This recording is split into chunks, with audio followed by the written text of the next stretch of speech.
À toutes et à tous, bienvenue dans ce webinaire Top Employers Institute qui va vous présenter la façon dont l'IRECO utilise le programme de certification pour s'améliorer. Donc, avant de démarrer et de présenter notre invité, un petit mot technique, vous pouvez dans cet outil Demio poser des questions dans le chat et on y répondra. On va essayer de garder un maximum de temps à la fin. On a 45 minutes à passer ensemble. On essaiera de garder 10 minutes à la fin pour les questions-réponses pour ceux que ça intéresse. Donc n'hésitez pas à poser vos questions directement dans le chat et nous y répondrons à la fin. Alors, pour ceux qui ne me connaissent pas, je suis Vincent Binetruy, je suis directeur pour la France du Top Employers Institute et j'ai la chance de recevoir ce matin Ingrid. Ingrid, je te laisse te présenter. Bonjour à toutes et à tous. Donc, Ingrid Gometon, DRH de la société l'IRECO France, que je vais vous présenter dans quelques minutes. Très bien, merci Ingrid et bienvenue parmi nous ce matin. Alors, voici l'agenda qu'on vous propose. On va présenter rapidement les deux organisations que sont Top Employers Institute et l'IRECO. Et puis, on rentrera rapidement dans le vif du sujet qui vous intéresse et pour lequel vous vous êtes inscrit à ce webinaire, à savoir dans quelle mesure la certification Top Employer et le programme de certification répond aux enjeux RH de l'IRECO. Puis après, on parlera rapidement du prochain programme de certification Top Employer qui démarrera début 2022. Quelques mots sur le Top Employers Institute.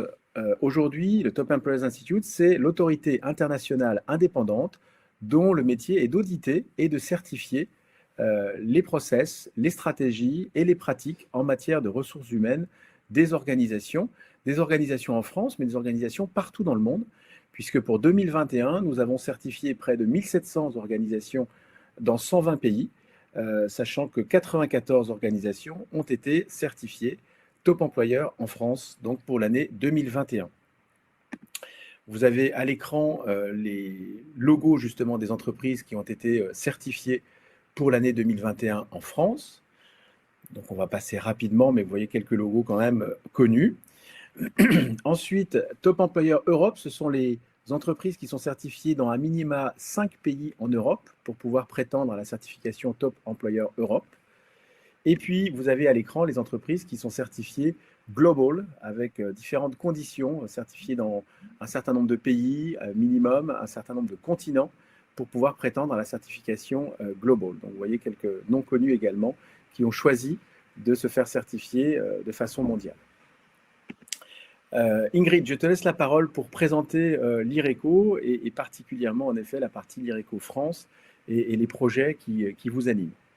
Donc, l'IRECO est une entreprise familiale, donc avec un actionnariat 100% familial. C'est une entreprise qui a été créée en 1926 par la famille Gaspard.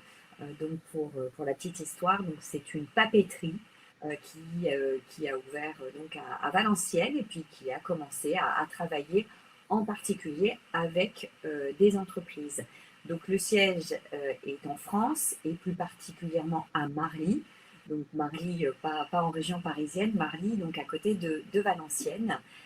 Valenciennes, donc une ville qui est à peu près à 50 km de Lille pour ceux qui veulent situer la ville. Donc c'est une société qui est présente dans 42 pays sur 4 continents et qui emploie aujourd'hui 10 000 collaborateurs en Europe, en Asie et pour la France, donc nous sommes 2000 collaborateurs pour un chiffre d'affaires de l'ordre de 500 millions d'euros. Et la particularité aussi de l'IRECO, c'est que c'est une entreprise qui est très soucieuse de la qualité, aussi bien pour ses clients que pour les produits que nous distribuons. Et donc, nous avons un certain nombre de certifications pour garantir la meilleure qualité de service et de produits auprès de nos clients. Donc, comme je vous l'ai dit, un acteur global. Donc là, on vous resitue sur une carte les filiales. Donc, il y a 15 filiales qui sont réparties dans 25 pays. Donc, vous voyez plus particulièrement en Europe et en Asie. Et la présence au travers de partenariats Donc, nous travaillons avec 15 partenaires dans 17 pays. Vous avez la liste de nos partenaires dans le bas de l'écran qui permet à l'IRECO de couvrir largement les différents continents dans le monde. Donc, en termes de quelle est notre activité, alors comme je vous l'ai dit, le cœur de l'histoire de l'IRECO, c'est une papeterie. Donc, bien évidemment, nous sommes souvent connus pour nos produits liés à la fourniture de bureaux. Mais depuis 1926, et donc l'IRECO est une entreprise qui sera bientôt dans 5 ans centenaire, a également développé d'autres produits. Donc les produits, ce qu'on appelle le Life at Work, donc ce sont des produits qui touchent par exemple à l'hygiène, au mobilier et également aux équipements de protection individuelle, donc tous les produits que nous retrouvons dans l'environnement industriel. Et nous avons également des produits dans le Tech and Print, donc une possibilité d'accompagner nos clients dans ce qu'on appelle l'environnement de travail au sens large. C'est plus de 12 000 références catalogues et 50 000 références hors catalogue. Un autre aspect très très important pour la société l'IRECO, c'est la dimension RSE. On a notamment 5 piliers, puisqu'on est très engagé en termes d'économie circulaire, et une notamment de nos ambitions affichées pour 2026, donc année où l'IRECO sera centenaire, c'est d'avoir 90% de notre offre de produits avec une dimension éco-responsable. Donc un réel engagement de l'IRECO en matière RSE, que ce soit pour ces produits ou également dans nos modes de fonctionnement internes où tout est tourné effectivement vers l'économie circulaire et le développement durable. Nos valeurs, donc la culture, l'IRECO et toutes nos pratiques RH, j'en reparlerai après, mais sont basées sur nos valeurs. On en a 4. L'excellence, en particulier, alors excellence vis-à-vis de nos clients, mais également excellence vis-à-vis de nos collaborateurs. Le respect, la passion, c'est vrai que c'est quelque chose qui est souvent reconnu par nos clients, c'est l'énergie que nos collaborateurs déploient au quotidien pour assurer au mieux et servir au mieux nos clients.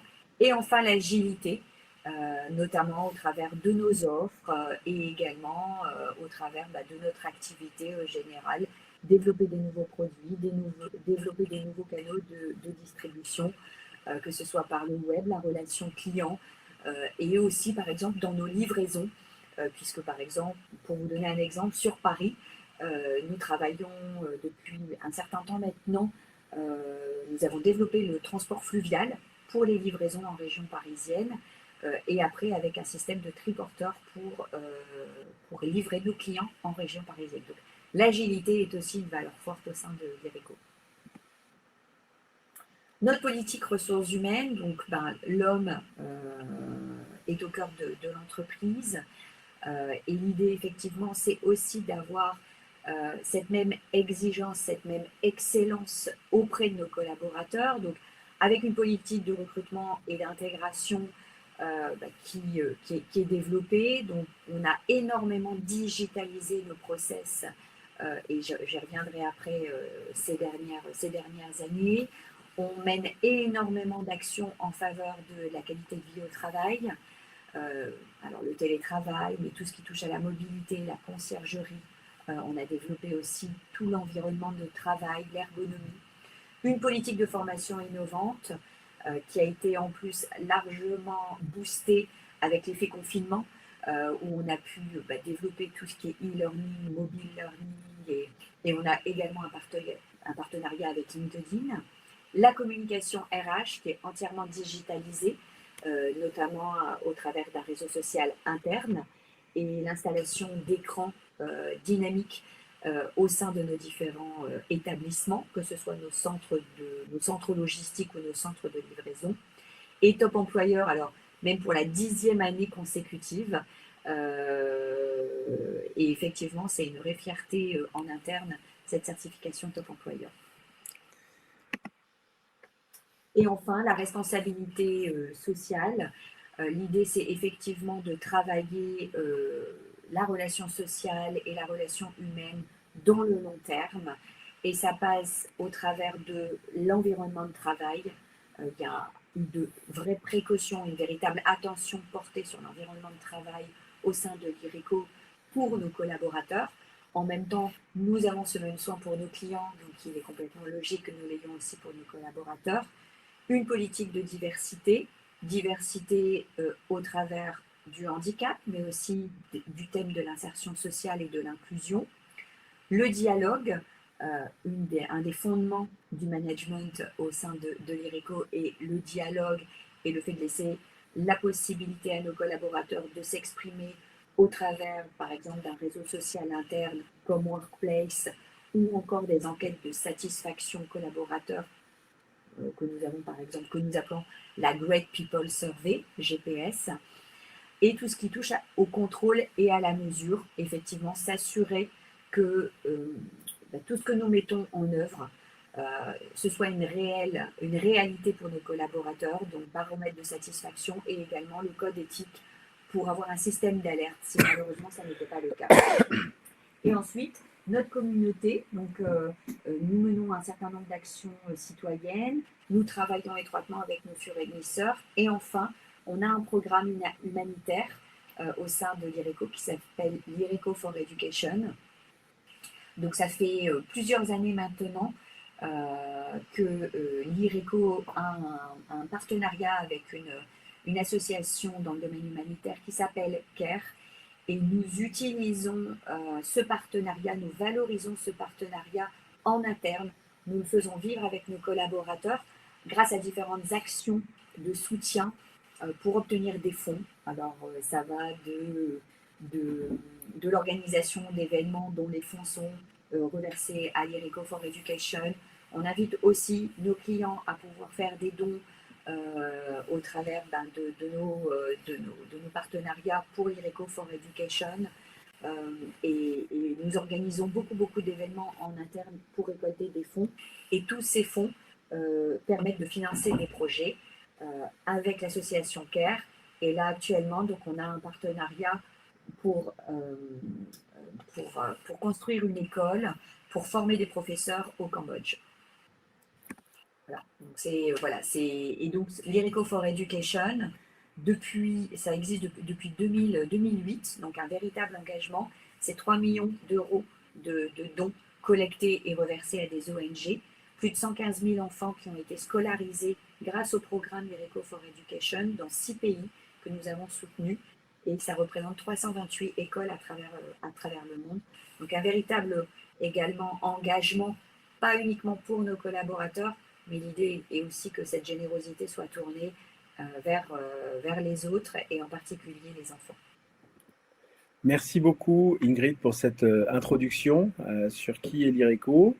On va rentrer dans le vif du sujet en expliquant en effet dans quelle mesure donc, la certification et le programme de certification répond à tes enjeux RH.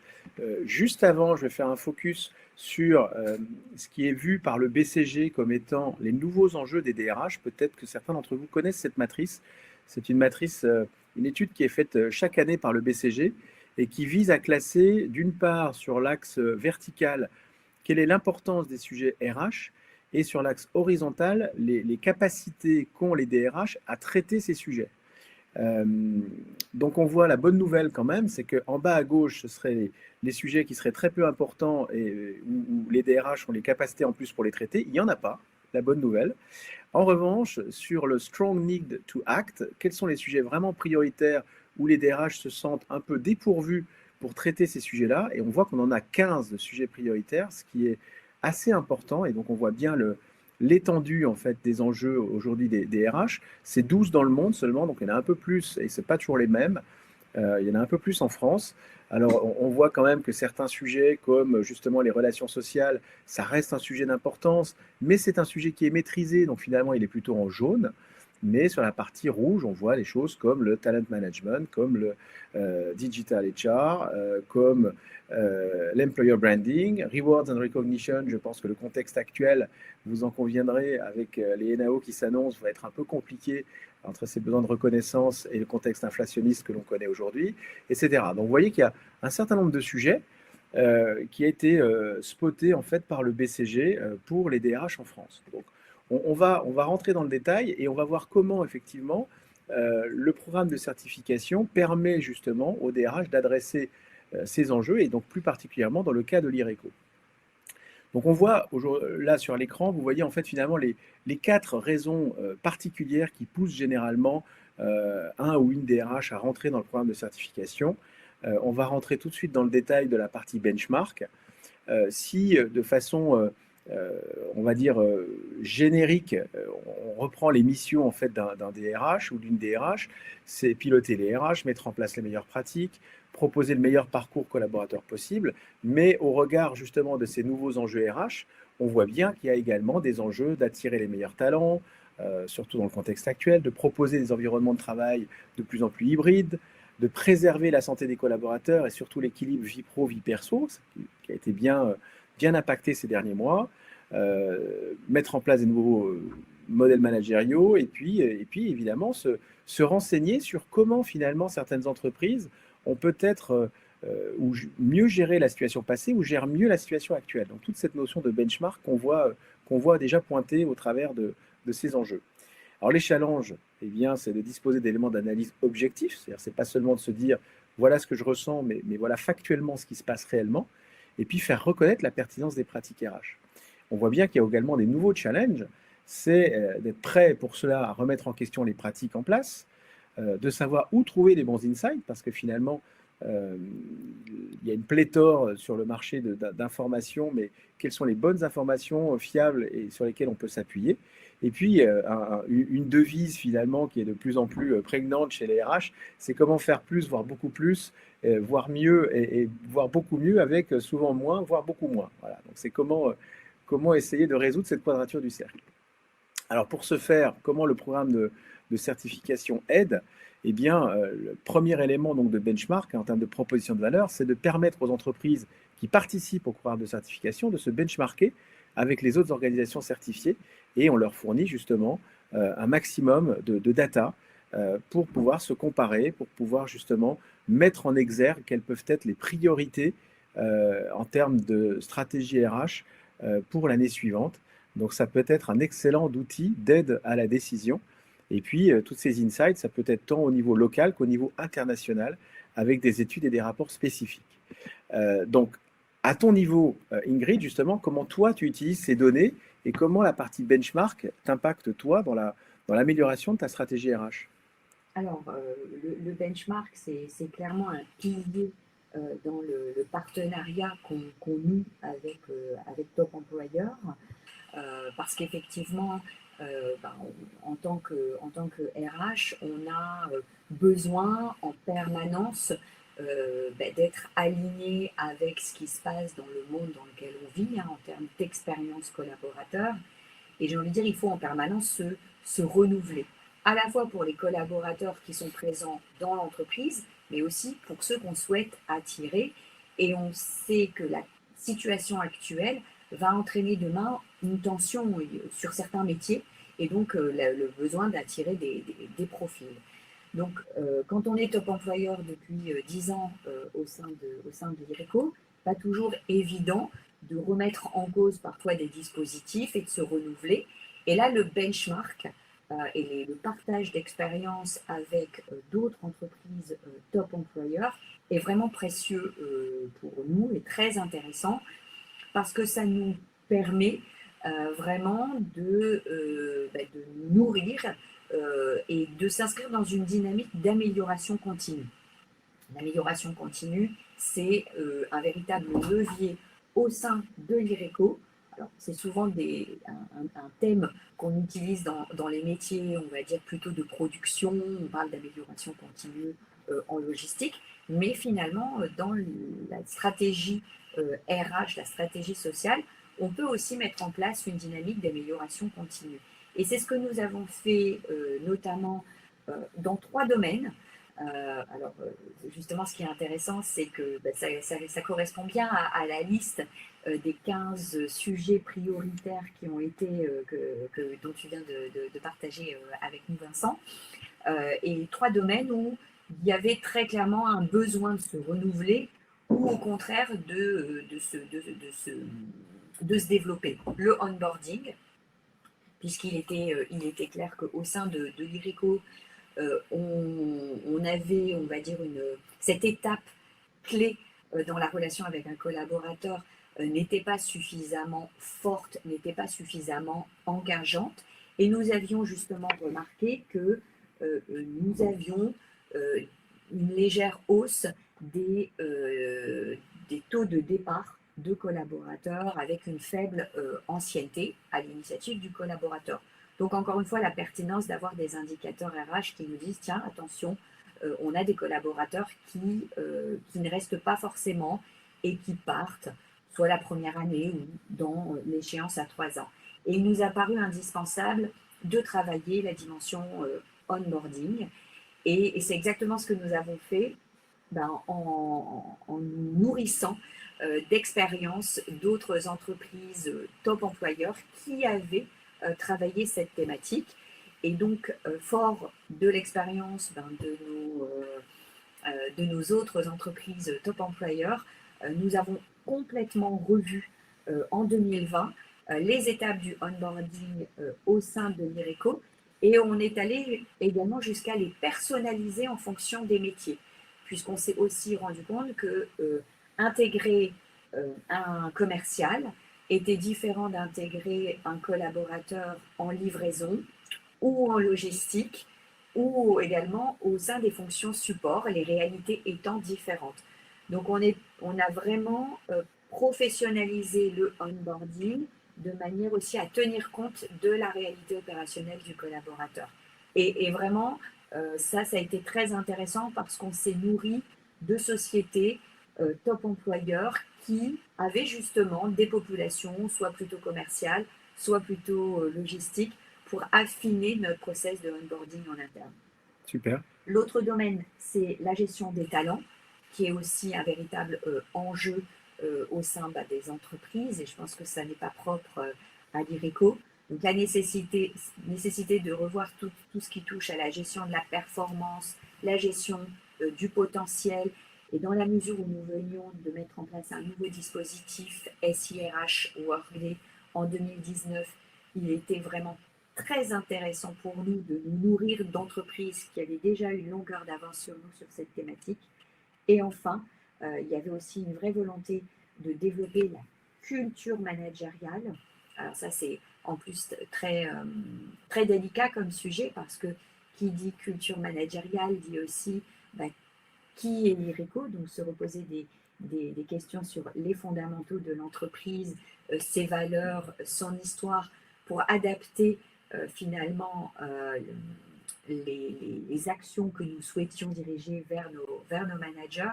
Et là, encore une fois, nous nous sommes inspirés d'autres sociétés top employeurs pour étudier comment elles avaient appréhendé cette notion de culture managériale, qui est vraiment indispensable quand vous voulez transformer une entreprise ou quand vous voulez développer des projets en interne.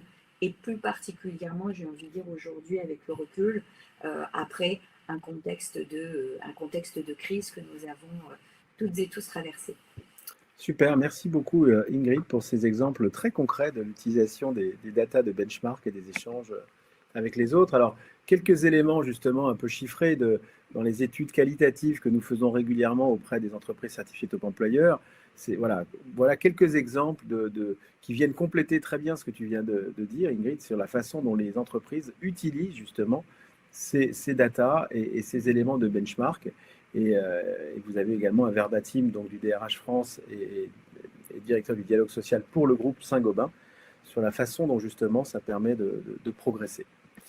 Alors, sur la partie alignement, finalement, l'alignement, c'est quoi? C'est autant le benchmark, c'est un benchmark finalement externe, vous l'avez bien compris au travers des exemples donnés par Ingrid. L'alignement, c'est également du benchmark, sauf que c'est un benchmark finalement interne. C'est comment on se benchmark en interne au sein d'un même groupe, notamment quand plusieurs entreprises, plusieurs entités du groupe participent au programme de certification top employeur et comment elles peuvent justement comparer leurs data et progresser ensemble. Alors, si je reviens sur, encore une fois, les missions génériques des DRH, on va mettre en avant le fait de favoriser la cohérence et l'efficacité en harmonisant les pratiques RH. Qui dit harmoniser dit pas forcément avoir 100% d'alignement des pratiques. On sait très bien que ce n'est pas forcément souhaitable et surtout réalisable. Et puis d'aligner ces mêmes pratiques finalement sur la stratégie de l'entreprise pour répondre aux enjeux du business. Et puis de la même façon, tel qu'on l'évoquait tout à l'heure vis-à-vis de l'externe, c'est aussi savoir comment la situation actuelle est gérée, mais cette fois-ci par des entités internes et pas seulement externes, et donc d'identifier parfois les bonnes pratiques au sein même de l'organisation. C'est-à-dire que le fait de participer au programme de certification top employeur nous a permis d'avoir des entreprises qui nous ont dit à un moment donné, mais finalement, on n'avait pas d'éléments ou d'outils qui nous permettaient aussi bien qu'on le fait avec top employeur pour identifier les bonnes pratiques au sein de l'organisation.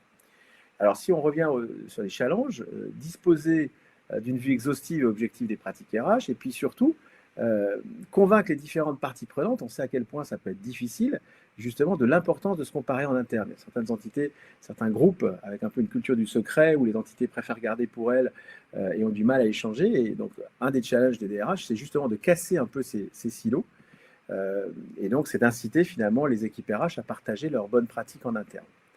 Donc, sur ces sujets-là, eh bien, la proposition de valeur d'un programme comme Top Employeur, c'est justement de fournir aux DRH une vie exhaustive et objective des pratiques RH des différentes entités et de leur offrir la possibilité de répondre justement à notre enquête de façon coordonnée. C'est-à-dire qu'à partir du moment où un groupe est intégré dans le programme de certification avec plusieurs pays, c'est de faire en sorte qu'avant même d'être audité, c'est de se coordonner sur le type de réponse que chacune des entités souhaite justement mettre en avant, parce que finalement, l'interprétation qu'on peut avoir d'une pratique peut être différente d'un pays à l'autre, et là où on pense qu'elle est parfaitement mise en place et processée, un pays pourrait penser que ce n'est pas tout à fait le cas, et donc c'est d'avoir des réponses à peu près communes.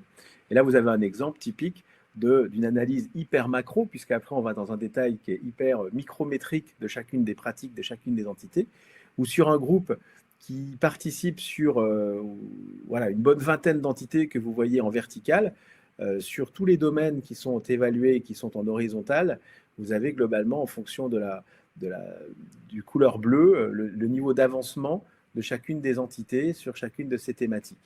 Voilà, donc ça, c'est ce qu'on peut voir. À ton niveau, Ingrid, justement, comment toi tu utilises, ou comment l'IRECO de façon générale utilise justement cette partie alignement entre les différentes entités? Alors, c'est vrai que c'est un enjeu, surtout quand une entreprise est implantée dans différents pays. C'est d'avoir une expérience collaborateur qui soit propre à la société, donc en l'occurrence à l'IRECO, et que cette réalité soit la même dans les différents pays. Donc ça, c'est toujours une vraie complexité, puisqu'on a beau faire tous partie de la même entreprise, il se peut, de par l'histoire aussi, qu'on n'ait pas le même niveau de maturité. En l'occurrence, l'IRECO est une entreprise qui a été créée en 1926 en France, et le développement à l'international s'est réellement mis en place à partir des années 80. Donc entre la France et parfois les pays où l'IRECO est implanté, donc de ses filiales, il peut y avoir un léger décalage. Et finalement, ce qui s'est passé, c'est qu'avec la certification Top Employeur, quand la France a eu cette certification, et il se trouve qu'aujourd'hui, on a la chance aussi d'avoir deux autres pays qui bénéficient de cette certification Top Employeur, c'est de mettre en place une communauté. Alors, on ne parle pas de ressources humaines, de human resources au sein de l'IRECO, on parle de people and culture, et de mettre en place cette communauté tournée autour des collaborateurs, des hommes et des femmes de l'entreprise, et aussi de l'entreprise, de la culture de l'IRECO, pour aller vers une synergie de nos pratiques. Donc, cette synergie, déjà, elle a été finalement possible, favorisée par la mise en place d'un SIRH en 2019. Et du coup, cette communauté People and Culture s'est structurée. Ça a permis déjà aux pays qui avaient cette certification d'avoir cet échange, ce partage déjà entre nous.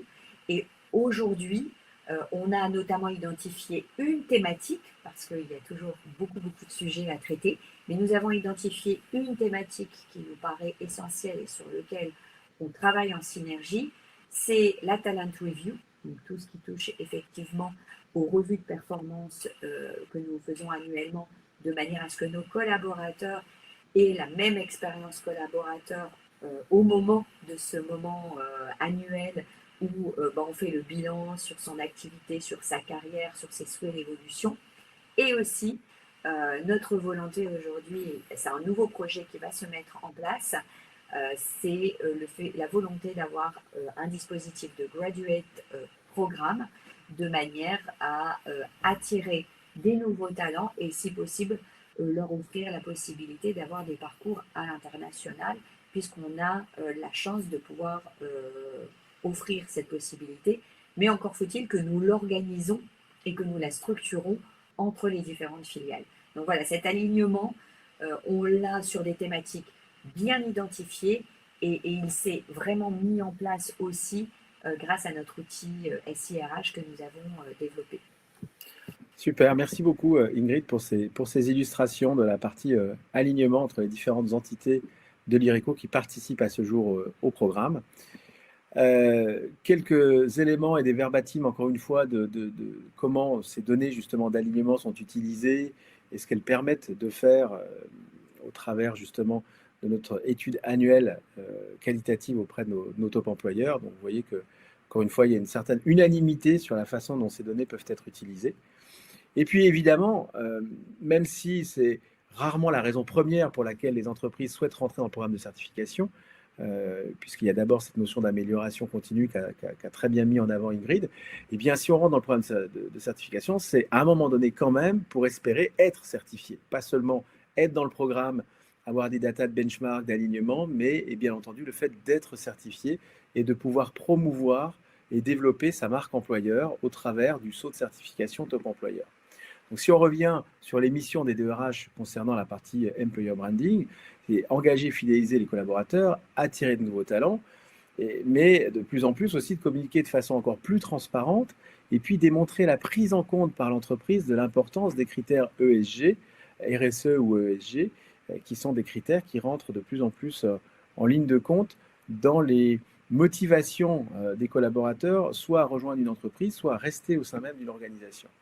Et donc, les challenges des DRH, évidemment, c'est de diminuer le turnover volontaire, c'est de recruter les meilleurs profils, et puis c'est aussi de mettre en adéquation la marque employeur avec l'expérience réellement vécue par le collaborateur, parce que toutes les études démontrent qu'à ce jour, de façon générale, c'est rarement le cas entre ce que l'entreprise souhaite véhiculer comme marque employeur et ce qui est vécu réellement en interne par les collaborateurs. Les nouveaux challenges sur ce sujet-là, c'est transformer ces collaborateurs en ambassadeurs fiers de leur entreprise, et puis notamment dans des optiques justement de coopter quand on voit les difficultés sur certains métiers à recruter, et puis d'inciter les candidats potentiellement frileux à se lancer dans une nouvelle aventure, parce que c'est le cas, on sort d'une période un peu compliquée où aujourd'hui les candidats talentueux pourraient être réticents au fait de se lancer dans une nouvelle aventure, alors que les besoins de recrutement sont gigantissimes pour beaucoup d'entreprises. Alors, comment justement tout ça, notre proposition de valeur se met en place sur ces sujets-là? Alors, c'est un accompagnement à partir du moment où l'entreprise est certifiée, un accompagnement justement pour définir et à suivre le plan de communication, tant en interne qu'en externe. C'est tous les canaux de communication exclusifs dont bénéficie finalement le Top Employers Institute, au travers justement de la visibilité télé, la visibilité médias, etc., médias sociaux. C'est bien entendu un saut de certification reconnaissable et reconnu dans le monde entier. C'est un partenariat média exclusif depuis de longues années avec justement le groupe Les Échos et le Parisien aujourd'hui en France. Et puis c'est un portail dédié pour justement faire bénéficier aux entreprises certifiées d'un maximum d'outils de communication prédéfinis pour leur faciliter la tâche dans leur communication. Donc Ingrid, toi à ton niveau, justement, comment tu utilises sur la France la certification Top Employeur? Alors, on l'utilise, j'ai envie de dire, à 3 niveaux. Alors, je vous ai également partagé ce qui était fait en Asie, puisque vous voyez, on a aussi donc l'IRECO en Asie qui a la certification. Donc, vous voyez, ils ont aussi un petit peu adapté le branding au contexte asiatique. Bah, déjà, un premier levier, c'est que avoir la certification Top Employer, c'est pour les collaborateurs en interne une véritable fierté. Et quand effectivement, tous les ans, on répond à l'audit et on remet finalement en jeu un peu nos pratiques RH pour savoir si on va maintenir ou pas notre certification et que nous sommes certifiés, bah, on l'utilise déjà comme un moyen en interne pour fédérer les collaborateurs bah, autour de cette fierté d'appartenance à la société l'IRECO. Donc c'est un levier énorme de fidélisation et bah, de célébrer un peu tous ensemble la certification au sein même de l'entreprise. Ensuite, bien évidemment, on utilise le label Top Employeur à l'externe, dans notre communication à l'externe, pour attirer des talents et des futurs collaborateurs au sein de l'IRECO. Et d'ailleurs, au moment des process de recrutement, quand on interroge le collaborateur en lui disant bah, quel est son intérêt pour l'entreprise IRECO, pourquoi il a postulé à un job au sein de l'entreprise, on a à 80% des cas la réponse, ben, nous avons vu que vous étiez certifié Top Employeur. Donc c'est un vrai levier, le fait que les candidats spontanément, sans même que nous abordions le sujet, fassent référence à Top Employeur, on voit qu'il y a un intérêt des candidats sur le marché pour effectivement une sensibilité au fait que l'entreprise est Top Employeur et donc elle a des pratiques RH qui sont, on va dire, conformes, qui correspondent aux attentes des collaborateurs en interne. Et enfin, bah aussi une équipe RH, une équipe People and Culture mobilisée, parce que c'est aussi, en tout cas moi en tant que DRH, je l'utilise comme un moyen de reconnaissance et du travail réalisé par l'équipe RH au quotidien pour offrir la meilleure expérience collaborateur. Donc c'est aussi une manière au sein de l'équipe de se dire, bon ben voilà, on a les actions que nous avons menées nous ont permis de maintenir notre certification. Et donc, ben, quels sont, au regard aussi des résultats de nos points forts et de nos points faibles, nos futurs challenges pour l'année à venir.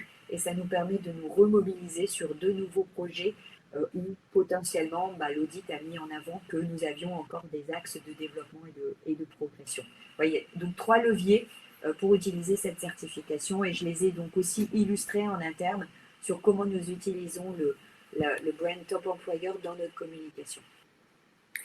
Super, merci beaucoup pour ces exemples très concrets. Et c'est vrai qu'on le voit souvent, je le vois souvent en discutant avec des DRH, à quel point c'est un projet qui peut être fédérateur pour des équipes RH en interne. Et j'aime bien le côté équipe mobilisée, parce que c'est tout à fait ça, c'est comment être fédéré autour d'un projet commun qui vise à améliorer les pratiques en interne. Donc merci beaucoup pour cette illustration très pratique. Quelques éléments, encore une fois, chiffrés, verbatim sur l'utilisation du sceau de certification. On voit bien, encore une fois, qu'il y a une certaine unanimité sur la façon dont les top employeurs reconnaissent l'importance du sceau de certification. Et même si, encore une fois, ce n'est pas forcément une fin en soi, ça reste quand même le Graal d'un moment donné, et de pouvoir être certifié top employeur le plus rapidement possible quand on intègre le programme de certification.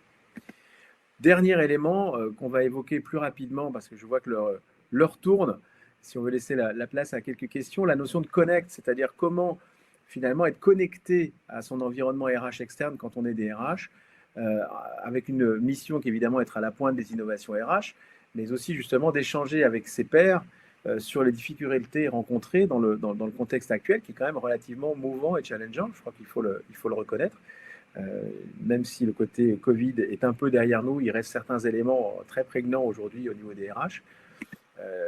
Et donc les challenges, c'est de réussir justement à échanger avec ses pairs et de le faire finalement en sélectionnant quels sont les bons événements RH, les bonnes personnes avec lesquelles échanger et faire le tri finalement dans la multitude des sollicitations. et donc finalement d'échanger avec les entreprises qui gèrent justement le contexte actuel au mieux. On l'évoquait tout à l'heure par rapport à la notion de bonne pratique.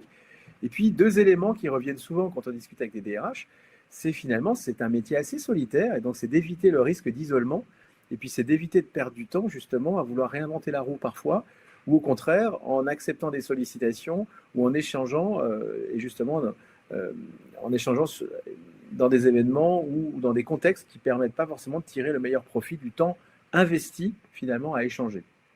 Donc cette notion de connect, c'est tout ça. C'est comment créer une communauté des top employeurs pour permettre justement de faire participer les entreprises certifiées à des événements qui leur sont réservés, leur réserver l'accès à des insights qui leur sont spécifiques, notamment le rapport annuel des meilleures pratiques. Et puis dès l'année prochaine, ce sera également au-delà des meilleures pratiques, ce sera les future practices, c'est-à-dire en fait les pratiques de demain, pas seulement des bonnes pratiques qui ont déjà démontré finalement leur efficacité et leur retour sur investissement, mais également le fait d'avoir aussi des nouvelles pratiques qui vont être bientôt en vue. Et puis, bien sûr, leur permettre de célébrer leur certification avec leurs pairs. Donc voilà, on voit bien que c'est une notion, cette notion de partage et d'échange, qui est une notion importante.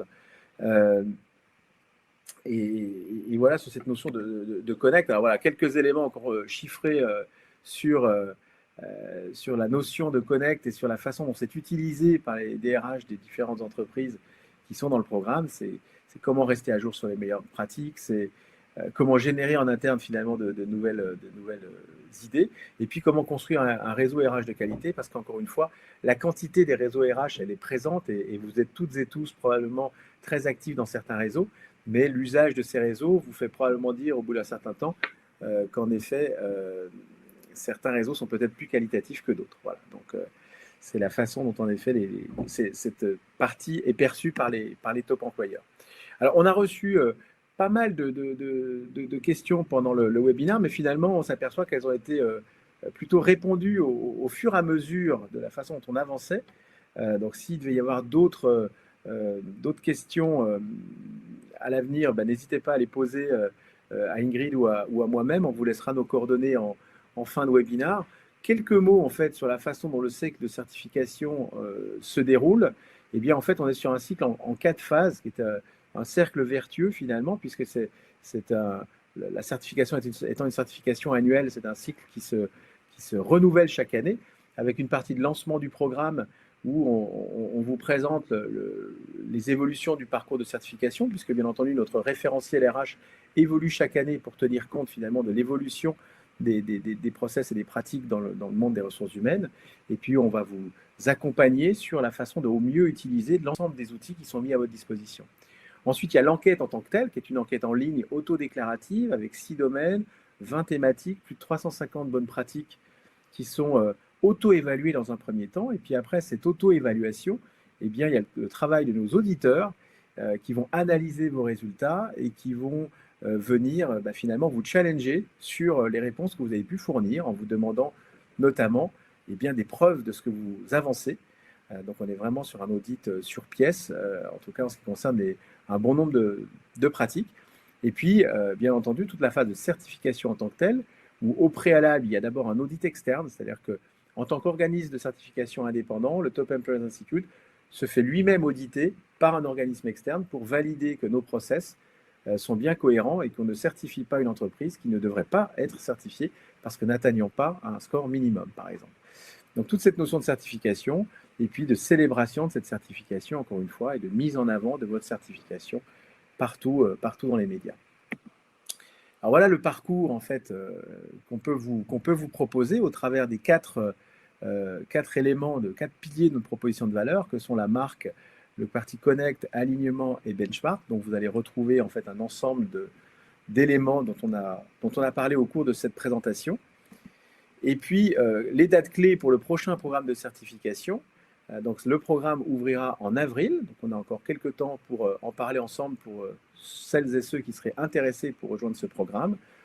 L'étape de validation, donc toute la partie audit en tant que telle, qui arrive un petit peu plus tard, évidemment, à partir du moment où les entreprises ont répondu de façon auto-déclarative, encore une fois, à l'enquête en ligne.